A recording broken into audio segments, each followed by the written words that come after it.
You know, sometimes making the greatest impact in our community means investing in the youngest among us. We're going to talk about that and more today on We Believe in Memphis. Stay tuned. At Christ Church, we believe in Memphis. We care so much about the city. We want to be an agent for change and an agent for good news in this community. And we're investing ourselves in the needs of the city, trying to make a difference in this city. I think Memphis's best days are ahead of it. If you want to go fast, go alone. If you want to go far, go together. Amen. And Memphis is a place where you go together. A child's zip code should not determine the kind of educational possibilities that child. Well, you know, the great thing is we have a chance to change those perceptions. Though Memphis is a very troubled city. We believe in Memphis. Yeah, we believe in Memphis.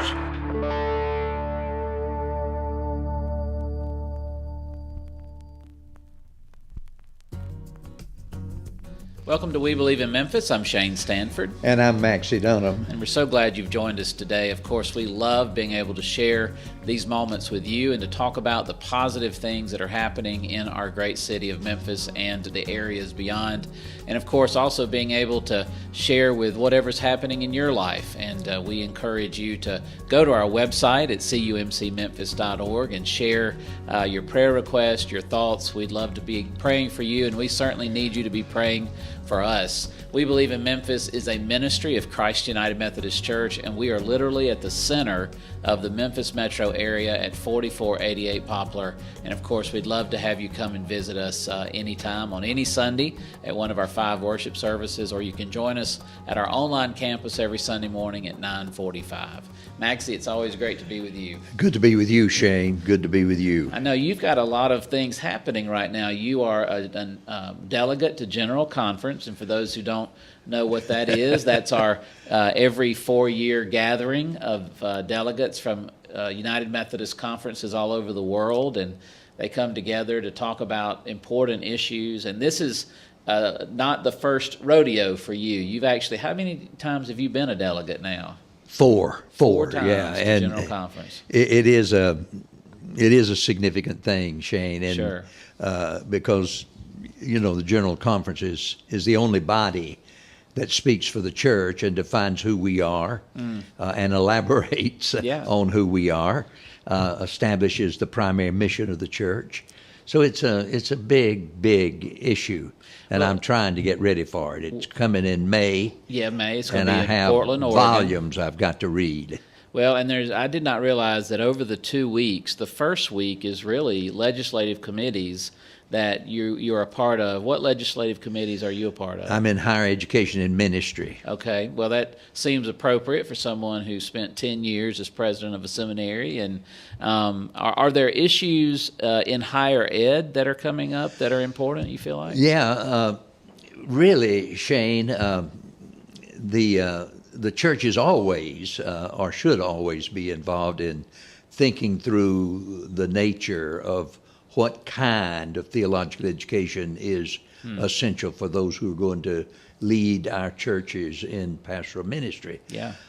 So the whole issue of ordination and what is involved in that, what is required, Sure. That's an issue.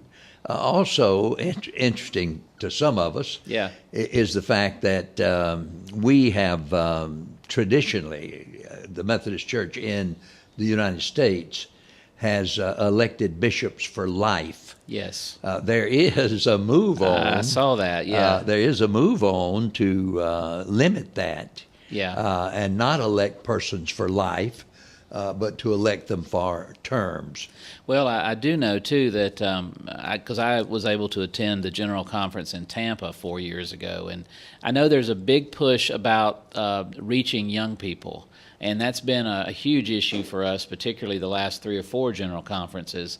But I know that now that the dynamics are changing. You talk about higher ed. Yeah. We here at Christ Church, we have a partnership with Asbury Seminary where you can and they're offering a new master's degree for Christian ministry, so that if you've been in other things doing other work, and it doesn't even have to have been ministry or nonprofit related, but you can get I think it's a 48-hour master's in Christian ministry that really helps you to go forward. And we see a lot of young people who are very interested in ministry and very interested in being, game changers in the world, but they're not as interested in the long route to ordination. Many people don't know that to be ordained an elder in the United Methodist Church is really past college. Is an 8-year process past college. What would you say to that trend? I mean, I know. Well, I think that trend has to change, and it has to change because of the nature of our culture. Yeah. And you're right. The millennials are thinking in terms of. I'm really thrilled. I'm meeting young people in the city almost every week, Shane, who have come here from other places to invest in ministry in Memphis. Yes. They've heard about some of the things that are going on in Memphis, the kind of thing we're going to be talking about in a minute. Yeah. Some of the things that are going on in Memphis, and they come here because they want to invest themselves in meaningful causes. And being non-institutionalist, and they're primarily non-institutionalist. They don't value institutions as much as we have valued them in the past. Sure. So the whole notion of systems of preparation is not too attractive to them, but they do want to be equipped. Absolutely. They want to be equipped, and I think that's the issue. We've got to figure out how we equip people for ministry, and then we add to that, how do we equip people for ordained ministry, that is, to be pastors of local congregations.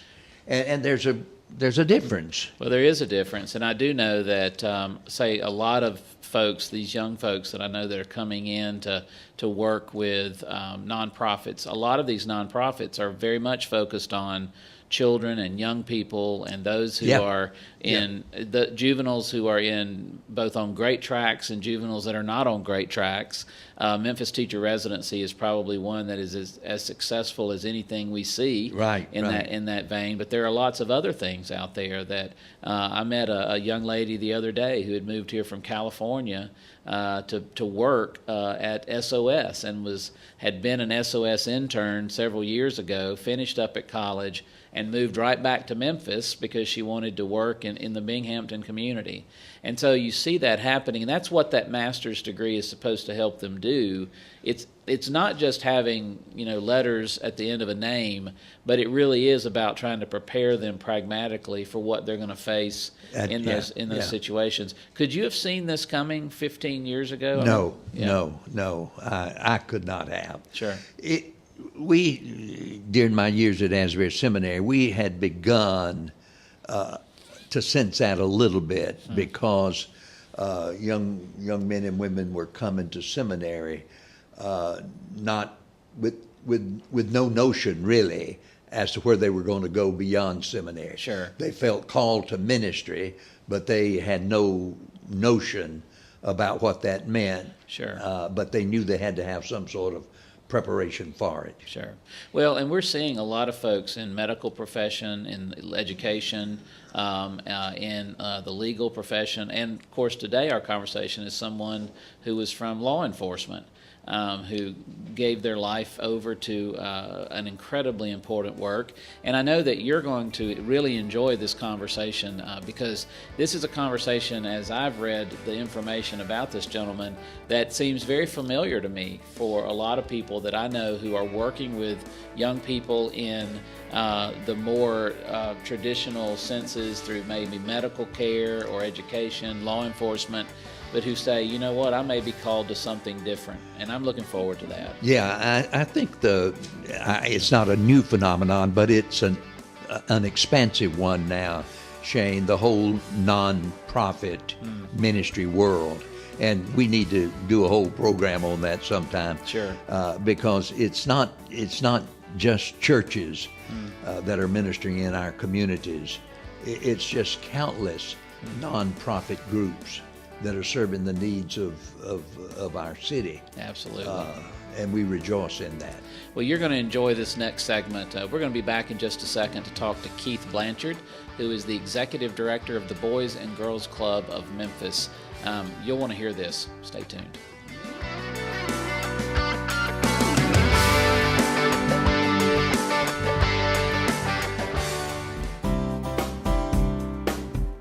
Asbury Seminary has an extension site on our campus. You can meet people who can answer your questions about pursuing a theological education at Asbury, Memphis.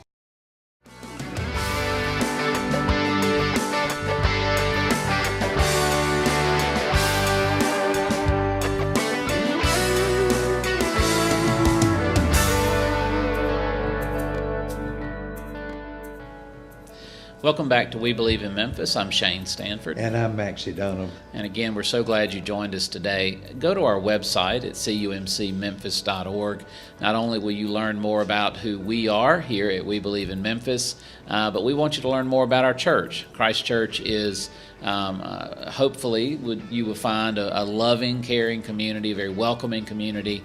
But we're very excited about all of the ways that God is using this congregation to hopefully reach people that are considered maybe unreachable in areas. We are very connected to helping as many individuals as we can through a variety of other partnerships in this community, and I think that you'll be excited when you read about some of those. But we also want to be able to help you, and if you have concerns, if you need help, if there are prayer requests that you have, you'll see lots of links for that. There's one link, though, that I would encourage if maybe you're just needing some spiritual guidance or the start of a new conversation in your life. It's called A New Beginning in Life. You can click on that link, and you'll see some scripture and questions and conversation and some prayers that will help you to maybe put those things into perspective. So take a look at that.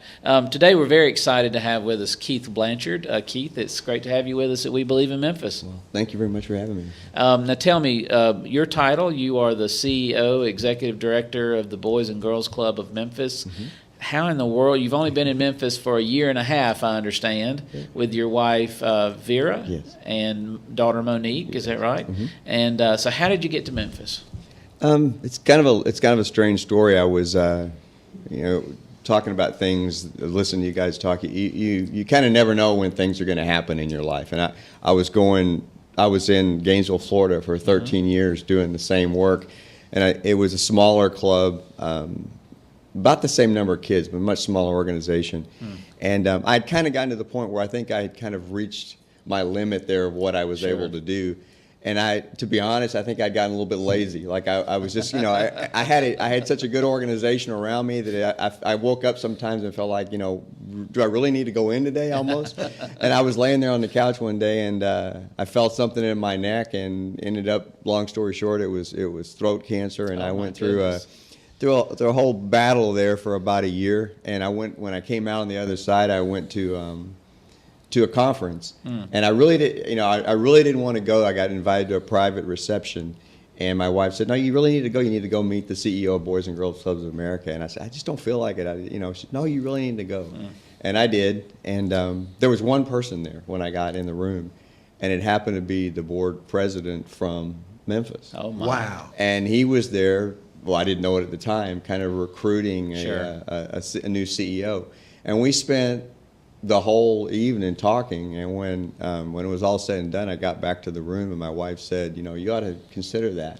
And I opened up my computer, and there was already an email, how much you enjoyed meeting me and so forth. So we came here 2 or 3 times. Sure. And the thing that really drew me to Memphis was where the clubs were placed. They were very, very strategic in placing them around the city in specific areas where kids really needed us there. And that's not always the case from my experience before. A lot of times people are afraid to put the clubs in neighborhoods where there's a high crime rate or so forth. Sure. So that impressed me. The long, deep history of this organization, it's over 50 years old, and they've got they started a lot of things that go on to this day in Boys and Girls Clubs of America that started in Memphis. Oh, the, wow. The steak and burger dinner that we do Oh, every year, yeah. that started here, and now it's been replicated by clubs all over the country. That's one of my most favorite things to support. So,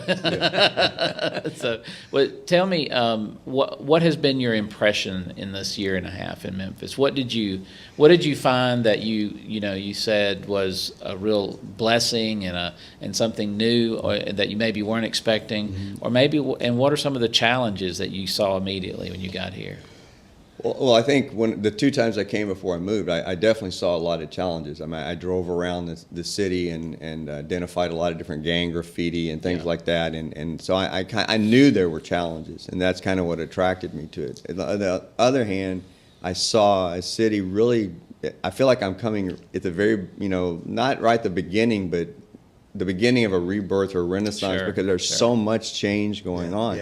Yeah. I live on Mud Island, just the transformation down, with the Bass Pro Shop and all that, and then all of Midtown and that area, and so many other parts of town that I'm just seeing all of a sudden just kind of flourish, and I feel like, there's a lot of energy, a lot of creativity, a lot of young people here. I've hired a couple of people recently from, like you were talking about earlier, that have come here from other places. Oh, yeah. And just were kind of drawn to this city because of, I think there's a lot of work to do here, and that's why we're here, I think. Yeah.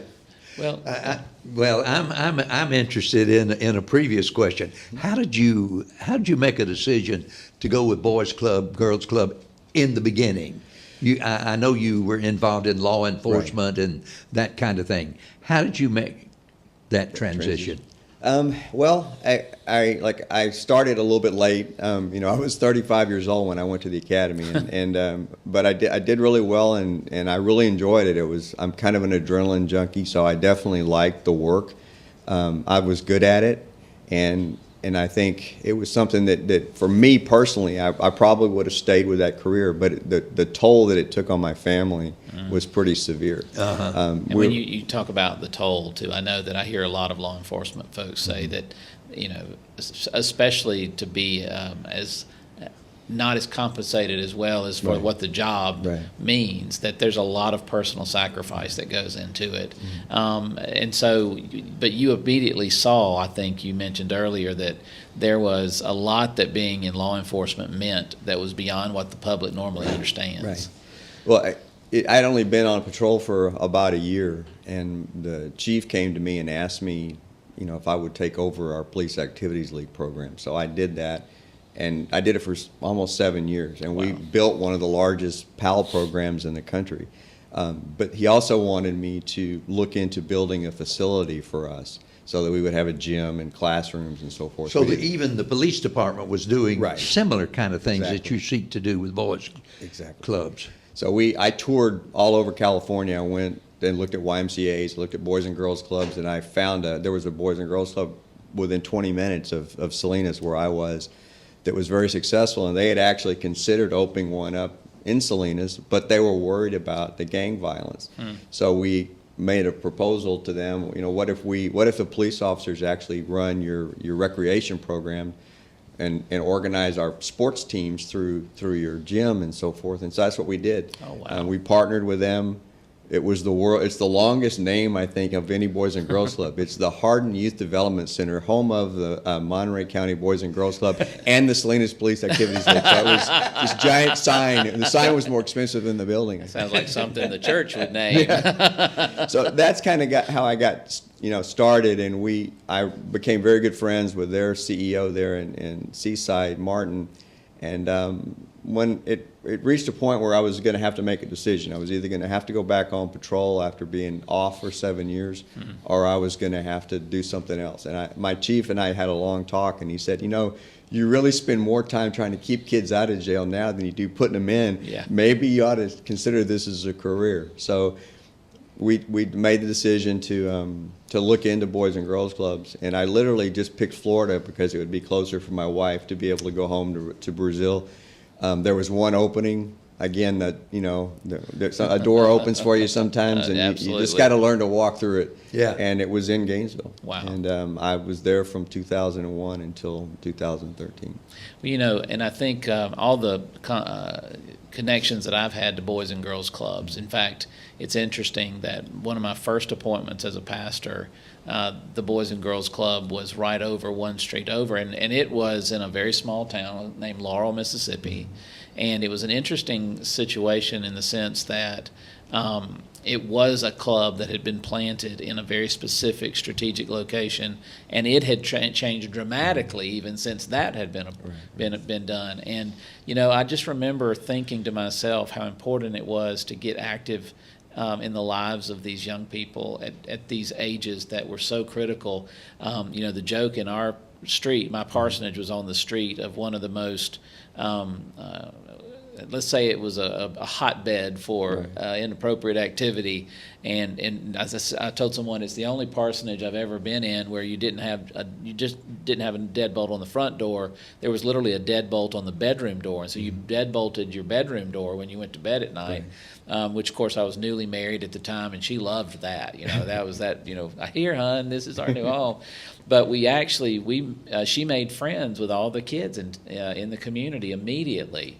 And I remember one day that there had been a rash of garage stealings of bikes and stuff, and we were the only house on the street that did not get hit. Right. I thought it was because it was the pastor's house. I found out later it was because it was Miss Pokey's house. That was my wife's name, and they didn't want to do anything. But it sort of showed me that relationship and being in relationship, is such a huge deal, because that's an investment that pays incredible returns. You're investing your life right now into the places in Memphis, and you said earlier that you saw a lot of challenges.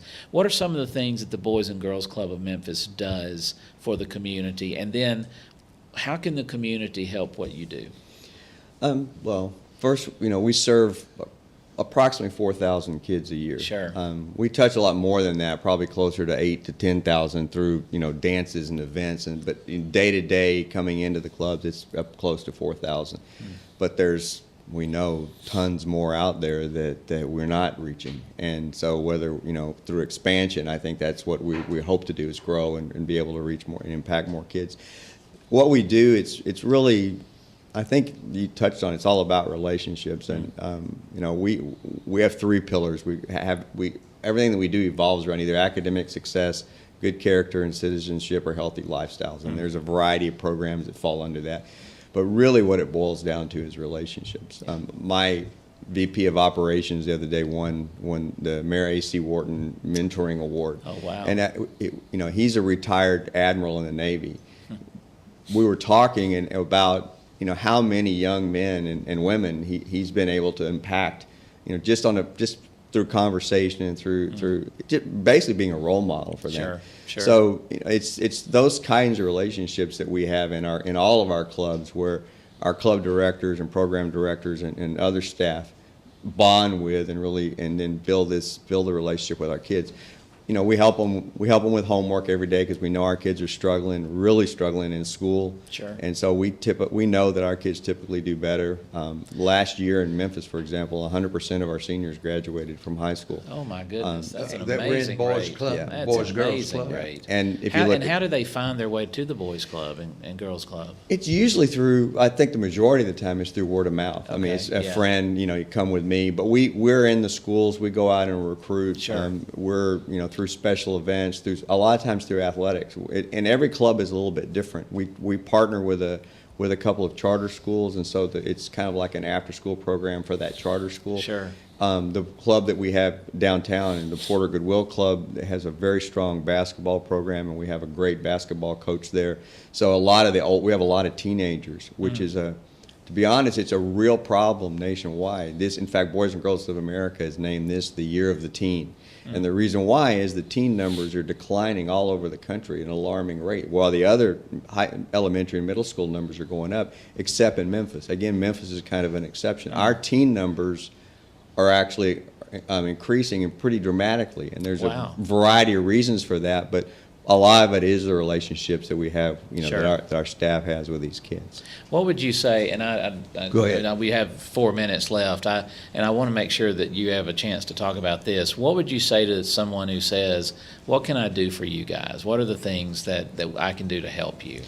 Well, unfortunately, I mean, it's always about money. I mean, Sure. it seems like Oh, that's yeah. the primary thing. So support our events, support our programs, and come talk to us about different ways we can like we have great partnerships with FedEx, with AutoZone, with Juice Plus, a lot of big companies that really see the value of what we do and have Sure. invested heavily in us. But I do think that it's an ongoing situation. Now, we also always use volunteers heavily. So at one of our programs, the Technical Training Center, that's one of the reasons why there's so many teens. It's a job training site, and it's the only one in the country like this. Where is that located? It's right next door to Lemoyne Owen yeah. on Walker. So, And it's a technical training center. yes, we teach logistics, we teach culinary arts, we have a full commercial kitchen and dining hall so the kids can prepare the food and serve that's the food. great. We have an automotive program that's funded through AutoZone. We also have, and we just launched an IT program with a collaborative with Tech 901 so that we're teaching kids computer skills. And it's amazing how, the shortage for all of these areas is incredible. Oh, yeah. So our placement rate, again, 100% of the kids that graduated last year either were hired immediately or went into the military or on to college. Oh, that's wonderful. So it's, we're exposing them to a variety of things and then teaching them soft skills, resume writing, interview Sure, skills. We have sure. a suit closet there, all those things to kind of prepare them for the job. But then they're getting very specific training as well in these key areas. And I think, when you think about that kind of contribution to a person's life, I mean, that's not just a one and done. I mean, that'll stay with them for the rest of their life. Right. I mean, truly an investment at a very, very deep level. Right. We've got a minute or so left here. What would you say to the young person out there, or to the mother or father of a young person, or an aunt or a friend or a relative, someone who just sees them and cares about them, about the importance of being a part of what you guys are doing? I think it is critical that you get your kids involved in something positive. Sure. Sometimes it's not always easy. Our parents make a lot of sacrifices a lot of times to get them there on time and pick them up and so forth. But it is important. And if you're a child or a teenager who's struggling and needs some help with your homework, or just somebody to talk to, we're the place to come do it. I promise you that. We'll find you help. We have tutors that come in. We have mentors available. We have math tutors and things. So if you've got a specific problem, but if you just want to come out and hang out with some good kids and have some wholesome good fun, we have a lot of different programs: art programs, music programs, dance programs, athletics, a lot of different things that you. Very quickly. Where are your centers located in the city? They're basically all around town. There's 6 of them. We run 6 traditional boys and girls clubs in Memphis. We run, in addition to the technical training center that we talked about, and we also have a camp in Como, Mississippi on Lake Sardis where all of our kids get to go in the summer. And I'm sure you've got a website, and that website will be on the screen, and you'll be able to see where those centers are and ways that you can be involved. And I just want to say this in these last few moments, that if you have the gift of resources and you can share those resources, it is an incredible program and does make just a huge difference. Like you said, the investment into these kids' lives is not a one and done. This is something that will be with them the rest of their life. But if you can help tutor, if you can help volunteer, if you can help do certain things that will that maybe you don't have money resources, but everyone has some gift or some resource that they can share. Keith, thank you so much for joining us today. Thank you for having me. All right, and for Keith Blanchard and everyone over at the Boys and Girls Clubs, and for Maxie Dunnam, I'm Shane Stanford. Go into the world and be salt and light, friends. Remember, you matter. God bless you.